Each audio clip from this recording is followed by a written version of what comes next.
Hi guys, it's Sav here. In today's video, I'm going to show you guys how to make my homemade chicken tenders. My kids go through these phases where they like to eat the same things over and over and over again, and for this month, that phase is chicken tenders.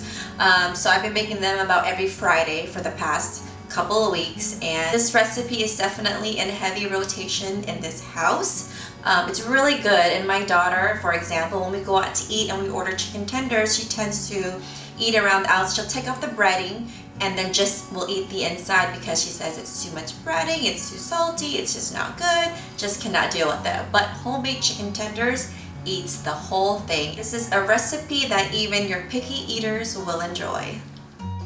To start off with, you're going to need one 13 by 9 inch pan, and I have here a package of chicken tenders. I want to say about 2 pounds, and some buttermilk. This is homemade buttermilk, which is about 2 cups of whole milk, and then I added in 2 tablespoons of vinegar, and I let it sit out for about 7 minutes, and so it's gotten nice and sour for me. And now I'm going to add this into my baking dish here.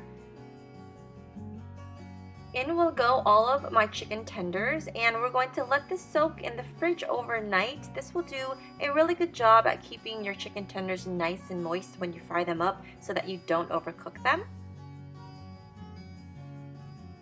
You want to cover up this baking dish with a piece of saran wrap, place it into the fridge overnight or for up to 24 hours.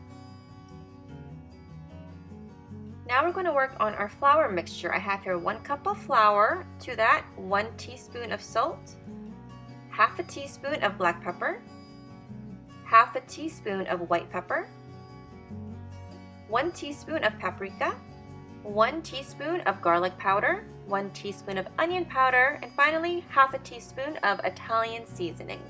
Mix this all well.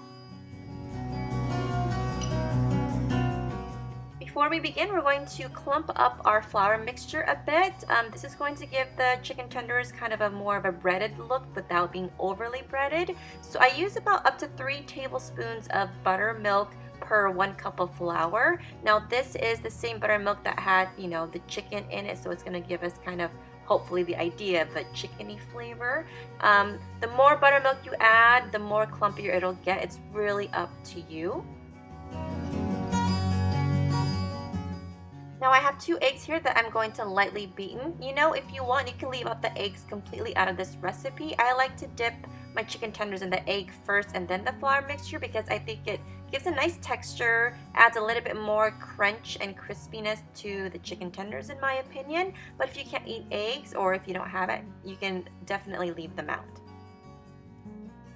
I've already started breading my chicken tenderloins. I first add them into my egg wash, and then I'm going to dip them into my flour mixture. And just repeat the process until you're done.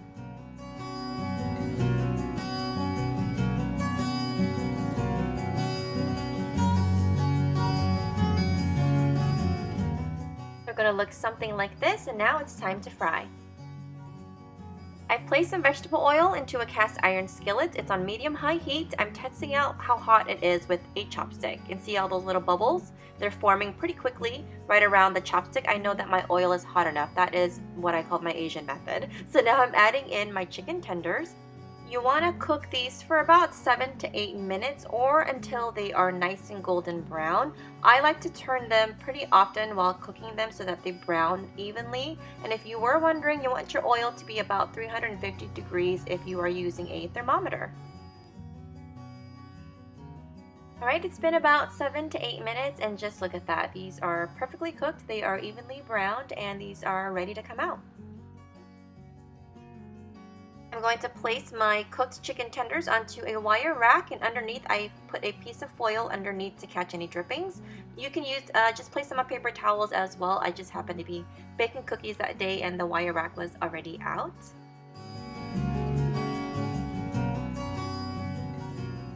Time to chow. Got some of my ketchup here.